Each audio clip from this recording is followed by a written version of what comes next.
A yanzu babu wanda bai san sana'ar jari bola ba, wanda mafi yawa ƙananan yara ne ke yin ta.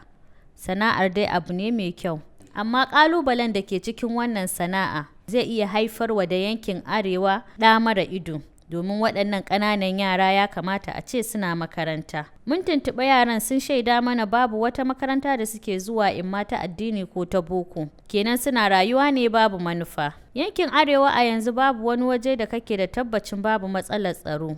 Me kuke tunanin idan waɗannan yara suka girma a haka?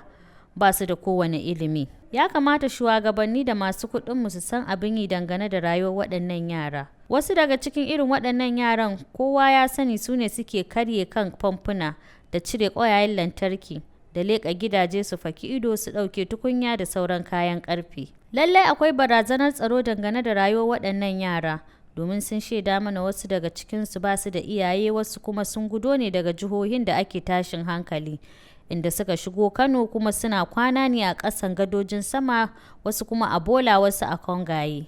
Mun samu tattaunawa da wani mai wannan sana'a ta jari bola mai suna Isiya, wanda ya bayyana mana yadda suke samun kaya. Sunana Isiya. To wannan sana'a ta mu ana ce mata jari bola ko gangan. To duk da ya ce da ɗaya. To yanzu Malam Isiyaku, wannan kaya Na'am. daga ina kuke samun wannan kaya? Suwa suke kawo kayan? To akwai yaran, akwai kuma yan cikin unguwa. Akwai wanda garin mu ɗaya da suna wasu ma'an uwan suna zuwa su ɗauko haya kuraye su shiga cikin gari ɗauko shara.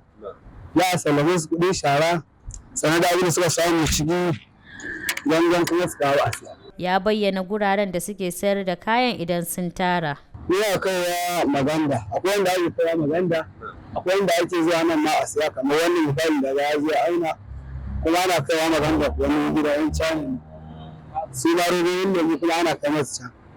Sannan wannan leda ita kuma akwai daga Dakata, su kuma suke zuwa siya da.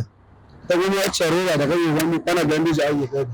Shi kuma ƙarfe ana kashe batas, ana kashe nan nozes, kayan wariya kuma ana kai su nan jaka.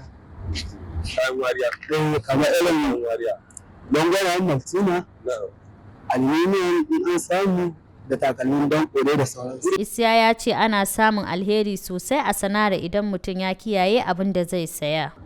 Ana samun alheri sosai. In ka kiyaye, ka kuma san me za ka siya, ka san me za ka siya, ka san ya za ka yi mu'amala da shi.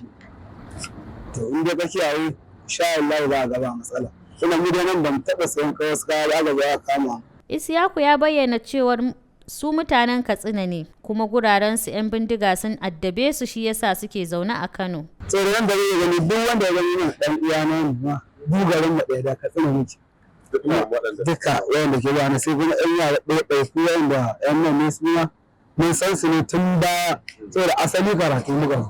Kaga su wannan suke kwana misali cikin mutanen da suna ajiye kayan musu kuma suna kwana ɗan ɗari. To garin mu kuma da dama akwai matsaltsali, ba wanda ya san matsalar jihar Katsina ko wannan mutanen barayin ne. To kawo ko kwanan na barayin sun ja sun kashe mutum ɗaya ma a ganin nan, sun ɗauki mutum wajen 9 aka cima, sun tafi da su jeji.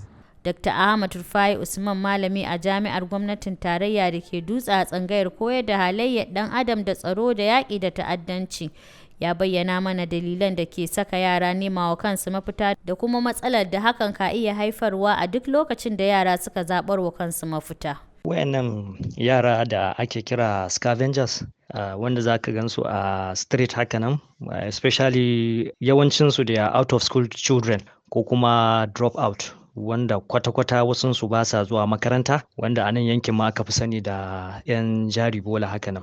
Wanda da sassafe lokacin da yaro ya dace a ce ya tafi makaranta, to zaka ga ya fito ya shiga harkar wannan jari bola. Yara wanda suke age school 16, yara shekara 6 zuwa 15 har zuwa 20 haka nan zuwa 19, wanda ya zamana cewa suna primary school ko kuma suna secondary school, sai kaga ya zamana cewa kwata-kwata ba sa zuwa wannan makaranta.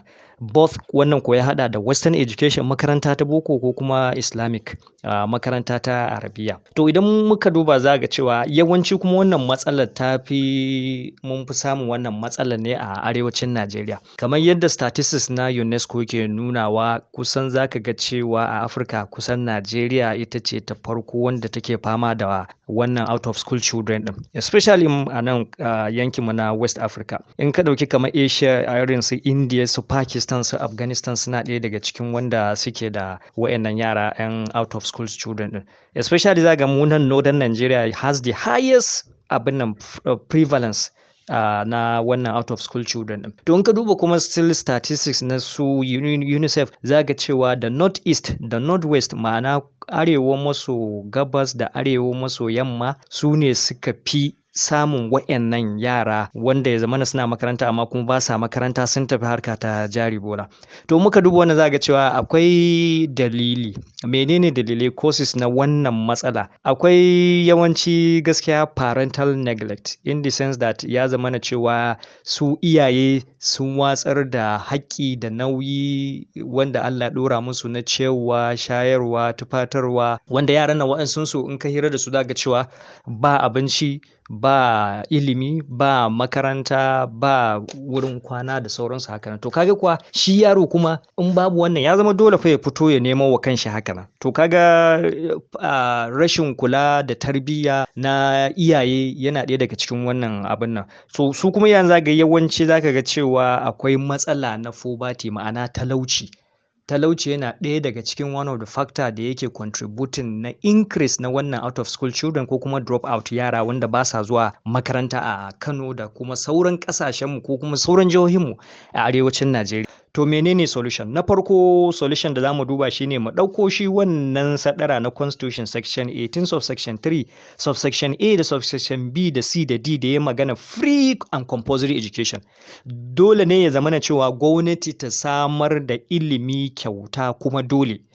Mu ɗauki misali yanzu a jihar Kano, kamar yadda shi mai girma His Excellency Executive Governor of Kano State Engineer Abba Kabir Yusuf ya kaddamar da abin da ake cewa state of emergency a education.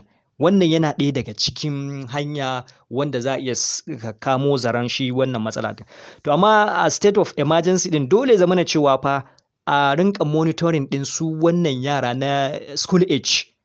Idan har yaro baya zuwa makaranta, particularly ta hanyar su wannan CRC din, menene dalilin da lungu da saƙo kamata ya ɗauki statistics na yaran nan, yara nawa ne suke makaranta a gidan Alhaji wani, yara nawa ne ba sa makaranta a gidan wani, to menene dalili? Ya zama na cewa ya enforcing din shi wannan sadarar na constitution da yake cewa free da kuma compulsory. Idan har ya zama na cewa wannan abun ba to gaskiya akwai matsala sosai.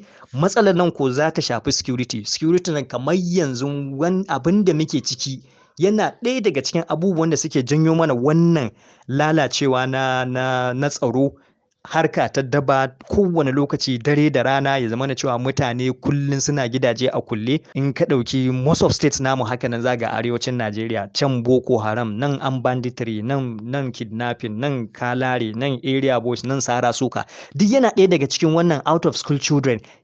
Aisha Lawan Hotoro a rahoton Arewa Explorer.